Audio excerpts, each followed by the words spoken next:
The world remembers it as one of disco's greatest duets.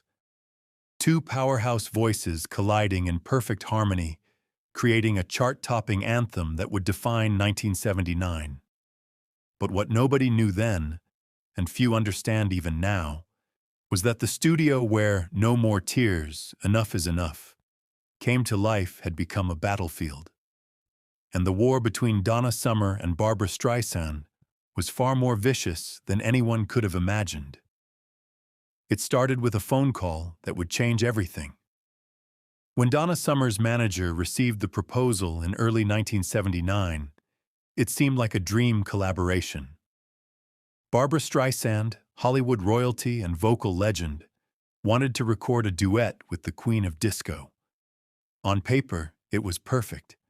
Two of the most powerful female voices in music, representing different worlds, coming together for what promised to be an unstoppable hit. But from the very first moment those two women stood in the same room, the temperature dropped 20 degrees. If you lived through the late 70s, you remember how massive both of these artists were. Donna Summer owned the disco clubs, the radio waves, the hearts of millions who lived for that four-on-the-floor beat and those soaring vocals that could make you feel invincible. Barbra Streisand was untouchable in a different way. She had conquered Broadway, Hollywood, and the music charts with a voice that critics called once in a generation. She didn't just sing songs. She owned them, reshaped them, made them hers in ways that left audiences breathless. These were not women accustomed to sharing the spotlight.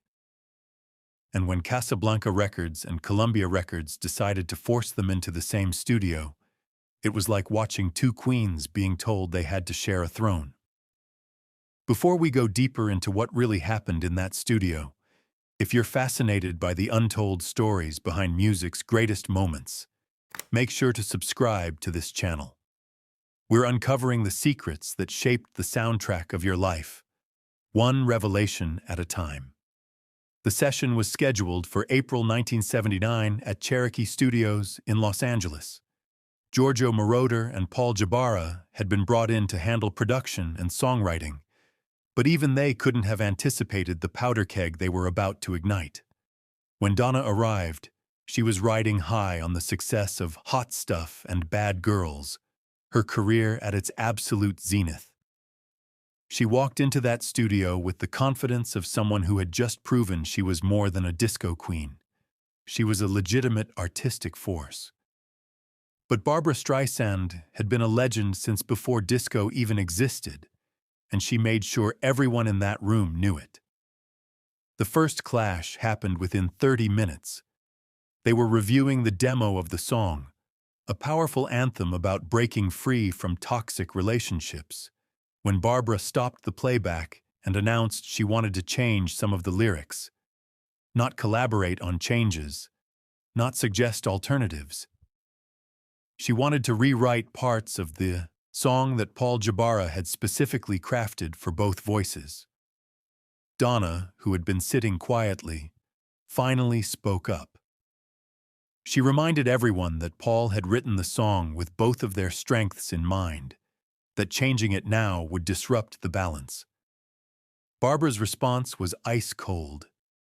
She turned to Donna and said something that would set the tone for everything that followed.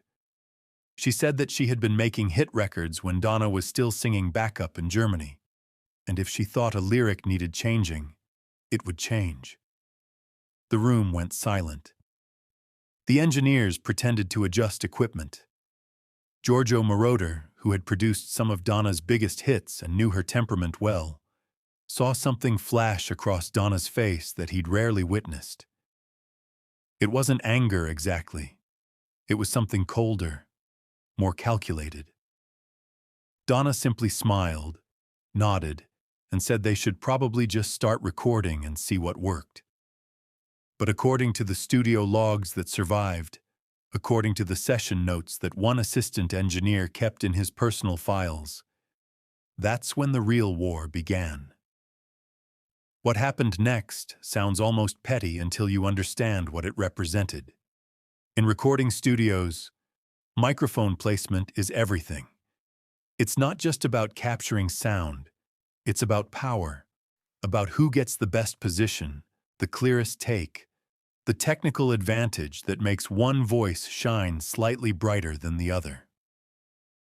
When they set up for the first actual recording, Barbra positioned herself at what engineers call the primary microphone, the one with the sweetest spot in the room's acoustics. Donna noticed immediately. She didn't say anything at first, but when they did the first take, she deliberately stood slightly off her mark, forcing the engineers to readjust everything. They did 17 takes that first day. 17. For a song that should have been nailed in maybe 5 or 6. Each time there was some issue. Barbra wanted more reverb on her vocals. Donna felt the key was wrong for her range in certain sections. Barbra insisted on doing her parts separately from Donna's. Donna pushed back, arguing that the power of the duet came from them singing together, feeding off each other's energy. The arguments were professional on the surface, couched in artistic language, but everyone in that studio could feel the real tension underneath. These two women were fighting for dominance, and neither was willing to surrender an inch. But here's what the history books don't tell you. What the official stories about this legendary collaboration carefully omit. On the third day of recording, something happened that almost destroyed the entire project. They were working on the climactic final chorus, the part where both voices were supposed to soar together in that spine-tingling harmony that would become the song's signature moment. Barbra had done her take. It was, as always, technically flawless. Powerful, controlled, emotionally devastating. Then it was Donna's turn, and Donna Summer, the woman who could belt out notes that made your chest vibrate, who could sustain impossible runs that left audiences stunned, decided to show Barbra Streisand exactly what she was capable of. The recording that exists from that session, the one that very few people have ever heard, captures something extraordinary. Donna didn't just match Barbra's vocal, she surpassed it. She took that final chorus and pushed it to places that even Giorgio Moroder, who had worked with her for years, didn't know she could reach. Her voice climbed and climbed, this raw, powerful, almost primal sound that wasn't disco, wasn't pop, wasn't anything except pure vocal dominance. When she finished, the studio was silent. And then Barbra Streisand did something that shocked everyone present. She walked out. Not out of the studio, out of the building. She got in her car and left without saying a word. The session was supposed to run until 8 that evening. It was 2:30 in the afternoon. The engineers looked at each other. Giorgio tried calling Barbra's manager. Paul Jabara was pacing, terrified that the collaboration was dead. And Donna Summer sat in the studio booth, headphones around her neck, and according to the assistant engineer who witnessed it, she was crying. Not tears of victory or satisfaction. She was crying because she knew what had just happened. She had won the battle but possibly lost the war. If Barbra walked away from the project, if this duet never saw the light of day, it would be Donna who got blamed. She would be the difficult diva who drove away the legend. Her career, despite all her success, was still more fragile than Barbra's. Barbra could survive a failed collaboration. Donna wasn't sure she could. What happened over the next 3 days remains one of the most fascinating examples of music industry politics you'll ever encounter. Behind closed doors, away from the studio, a completely different kind of negotiation was taking place. Casablanca Records needed this duet. Neil Bogart, the label's founder and Donna's champion, had staked significant resources on this collaboration. Columbia Records, Barbra's label, saw it as a way to keep their star relevant in the disco era that was printing money. Both labels started applying pressure to the artists, to the producers, to everyone involved. The message was clear: make this work, or everyone suffers. Barbra's terms for returning were specific. She wanted approval over every vocal take that made it to the final mix. She wanted her name listed first on the single. She wanted assurance that her vocal would be prominent in the final mix, not buried under Donna's. These weren't just artistic preferences. They were power moves, ways of establishing hierarchy, of making it clear who the real star was in this collaboration. Donna's team pushed back on some points, conceded on others, but there was one demand that Donna herself made, one thing she refused to budge on. She insisted that they finish recording together, in the same room, feeding off each other's presence. Not because it would make better music, though it would, but because she wasn't going to let Barbra Streisand hide behind separate recording sessions. If they were going to do this, they were going to face each other. They returned to Cherokee Studios 6 days after Barbra walked out. The atmosphere was different this time. Colder, more professional. They barely spoke to each other except when absolutely necessary. The small talk was gone. The pretense of friendliness had evaporated. They were two professionals doing a job, nothing more.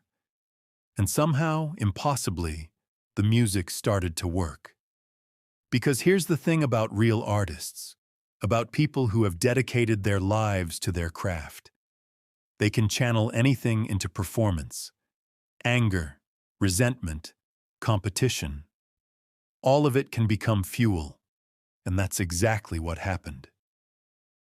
The final version of No More Tears, Enough is Enough, that the world knows, the one that shot to #1 on the Billboard Hot 100, the one that became an anthem for anyone who'd ever walked away from something toxic, carries all of that tension in its DNA.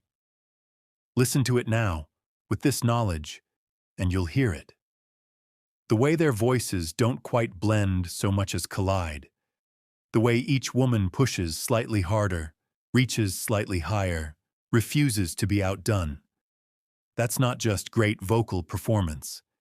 That's two titans refusing to surrender, captured on tape for eternity. But the war didn't end when the recording finished. During the promotional tour, they were required to appear together on television shows, to sit for joint interviews, to pretend to the world that they were friends who had created something beautiful together. Watch those appearances if you can find them. Notice how Barbra tends to answer questions before Donna can speak. How Donna's smile never quite reaches her eyes. How they sit with their bodies angled slightly away from each other, careful not to touch, maintaining that invisible distance. The interviewers never picked up on it, or if they did, they never mentioned it. But it's there in every frame, that simmering resentment that neither woman could fully disguise. There's one appearance in particular that reveals the depth of their mutual dislike. They were on The Tonight Show with Johnny Carson in October 1979, performing the song live. During rehearsal that afternoon, they had another clash. Barbra wanted to stand in the center of the stage, with Donna positioned slightly to the side. Donna refused. The argument escalated until the show's producer had to intervene, basically forcing them to stand side by side. When they performed that night, something happened that millions of viewers witnessed but didn't understand. At the song's climax, during that moment where their voices were supposed to unite in perfect harmony, Donna held her final note just a fraction of a second longer than Barbra. It was barely noticeable, but it was there. And Barbra knew it. Watch her face in the footage. For just a split second, You can see the flash of fury before she recovers her professional smile.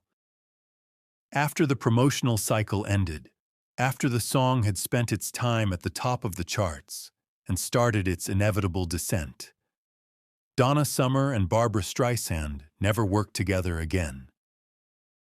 They never even spoke about each other in interviews unless specifically asked. And even then, their responses were carefully neutral. Barbra would say something diplomatic about Donna's talent. Donna would acknowledge Barbra's legendary status. But there was never warmth there. Never any suggestion that they might collaborate again or that they'd remained friends. Years later, in the late 90s, when a reporter asked Giorgio Moroder about the recording sessions for Enough is Enough, he was unusually candid. He said that working with those two women had been one of the most challenging experiences of his career, not because they weren't talented or professional, but because they simply couldn't coexist in the same space without competing. He described it as watching two forces of nature collide, beautiful and terrifying in equal measure. But even Giorgio, who had been there for every session, who had witnessed every argument and tension, kept certain details to himself. Some things, he suggested, were better left in the vault. But those details didn't stay buried forever. In recent years, some of the engineers who worked on those sessions have started sharing their memories. Now that enough time has passed, now that both women's legacies are secure. They talk about the day Barbra criticized Donna's vocal technique in front of the entire studio staff, suggesting she was straining her voice by pushing too hard. They remember Donna's response, which was to do the next take in one perfect run, no punches, no fixes, just pure technical mastery. They recall the afternoon when Barbra left explicit instructions with the mixing engineer about which takes of her vocals to use, and how Donna came back later that same evening with her own instructions, specifically requesting takes that would balance Barbra's presence. It was a chess match played out across tape reels and mixing boards, with the engineers caught uncomfortably in the middle. There's one incident from those recording sessions that almost nobody knows about, something that explains the depth of the animosity between these two women.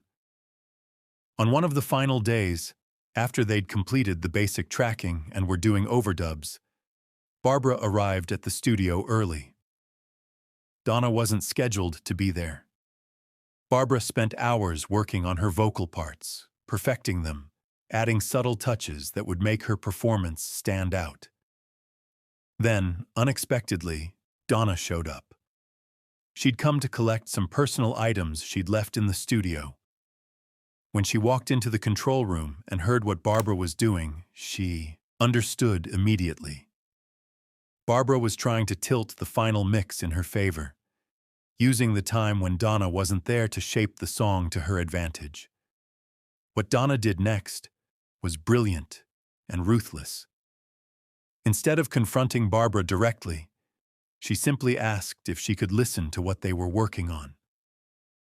Barbra, caught off guard, couldn't refuse without seeming petty.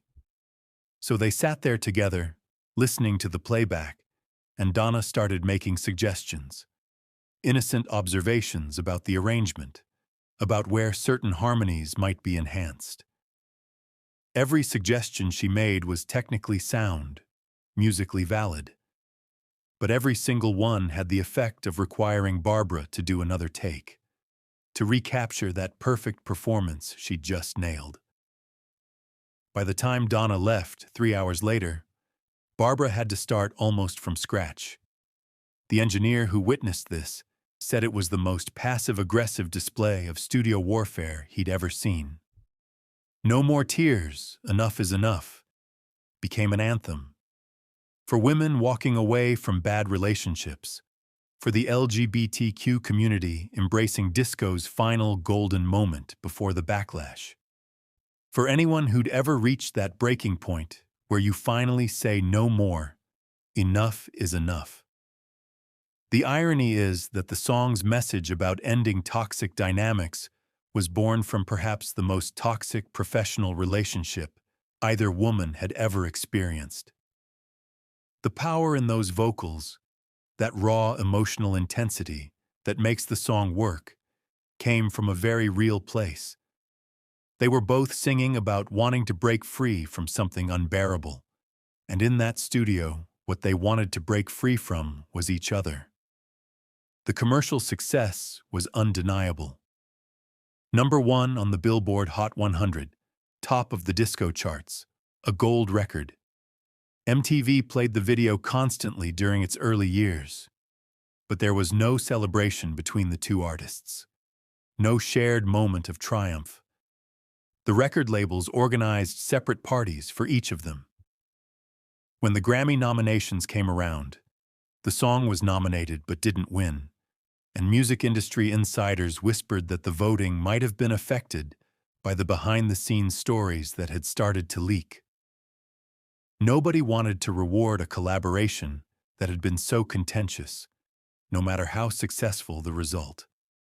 For Donna Summer, the experience left scars that went beyond just difficult memories of a challenging recording session. She had proven she could stand toe-to-toe with one of music's greatest voices. She had held her ground against someone who tried to diminish her, to treat her as less than an equal. But the experience also reinforced something she'd been feeling throughout her career. That despite her massive success, despite the millions of records sold and the sold-out concerts, there would always be people in the industry who saw her as just a disco singer, someone less legitimate than artists from other genres. Barbra Streisand represented that entire establishment, the old guard that looked down on disco as temporary, as less than real music. The battle in that studio was about more than two egos clashing. It was about respect, about legitimacy, about whether someone who'd conquered disco could ever be treated as an equal by the industry's old elite. In the decades since that studio session, music critics and historians have written extensively about No More Tears, Enough is Enough, as a musical achievement. They analyze its structure, its production, its place in the timeline of late 70s pop music. What they rarely discuss is what it cost the people who made it. Donna Summer never spoke publicly about her experience working with Barbra Streisand, maintaining a diplomatic silence until her death in 2012. Barbra, for her part, has mentioned the song in interviews but always in the most general terms, never delving into the actual experience of creating it. But the silence itself speaks volumes. These were two women who were famous for being outspoken, for controlling their narratives, for speaking their minds about their careers and their art. The fact that they both chose to say virtually nothing about one of their biggest hits tells you everything you need to know about how painful that experience was. Sometimes the things we refuse to discuss are more revealing than the things we talk about endlessly. The song remains a masterpiece despite, or perhaps because of, the war that created it. That tension, that competitive fire, that refusal of either woman to be outdone, it's all there in the grooves. You can hear it in every note, every run, every moment where their voices clash and somehow create something greater than either could have achieved alone. It's a testament to their professionalism that they were able to channel that animosity into art. But it's also a tragedy that two of music's greatest talents couldn't find a way to respect each other, to collaborate as true equals rather than as rivals forced into an uncomfortable alliance. For those of us who've followed Donna Summer's career, who've watched her evolution from the disco queen of the 70s to the respected musical artist she became in later years, the Barbra Streisand story reveals something essential about who she was. Donna Summer was a fighter. She fought for respect in an industry that often dismissed disco as disposable. She fought against the limitations people tried to place on her artistically. She fought to be seen as more than just a voice, to be recognized as a complete artist with vision and integrity. The studio battle with Barbra was just one more fight in a career full of them. What makes it particularly significant is that Donna didn't back down. She could have deferred to Barbra's experience, could have accepted a subordinate role in the collaboration, and probably had an easier time of it. But that wasn't who she was. Even though playing politics and being accommodating might have been smarter for her career in the short term, Donna refused to diminish herself. She stood her ground, insisted on being treated as an equal, and delivered a performance that proved she deserved that equal footing. The personal cost was high, but the artistic result justified the struggle. This pattern would repeat throughout Donna's career. Her battles with record labels over creative control, her fights to be taken seriously when she wanted to move beyond disco into other genres, her struggles with the music industry's racism and sexism, the double standard that made everything harder for a black woman trying to control her own artistic destiny. The Barbra Streisand studio war was emblematic of all these larger struggles. It was Donna Summer refusing to accept anyone's definition of her worth, insisting on being heard on her own terms, no matter the personal consequences. 45 years after No More Tears, Enough is Enough topped the charts. After both the disco era and the specific musical moment that birthed it have long since passed, the song endures. It plays at wedding receptions and pride celebrations. It shows up on movie soundtracks and television shows. New generations discover it and recognize the raw power in those dueling vocals, even if they don't know the story behind them. The song has transcended the circumstances of its creation, become something larger than the two women who made it, or the war they fought in the process. But for those who know the real story, who understand what was happening behind the studio glass, the song carries additional weight.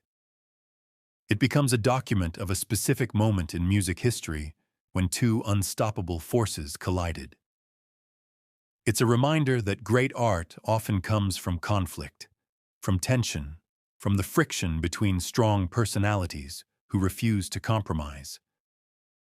It's proof that sometimes the most powerful creative moments emerge not from harmony and collaboration, but from competition and struggle.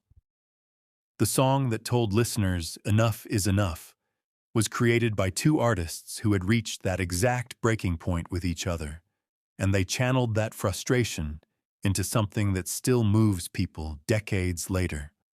Donna Summer and Barbra Streisand never made peace. They never had a moment of reconciliation where they acknowledged what they'd put each other through and found mutual respect. Maybe they didn't need to. Maybe the song itself was their reconciliation, the one place where they could meet as equals and create something beautiful despite all the ugliness surrounding it. Or maybe some wars don't end with peace treaties. Maybe some battles leave permanent scars, and the best you can hope for is that something worthwhile emerged from the conflict. No More Tears, Enough is Enough stands as evidence that even in the worst circumstances, even when two people can barely stand to be in the same room, artistry can transcend personal animosity and create something that outlasts the moment that spawned it. The queen of disco and the Hollywood legend fought their war in a recording studio in 1979. Neither woman truly won, but music itself emerged victorious. And somewhere in the grooves of that record, in the space between their voices where competition meets reluctant harmony, the truth remains preserved. The song is called Enough is Enough, and for Donna Summer and Barbra Streisand, that title couldn't have been more appropriate. By the time they finished recording, they'd both had more than enough of each other. but they gave us a song that would last forever. Sometimes that's all that matters.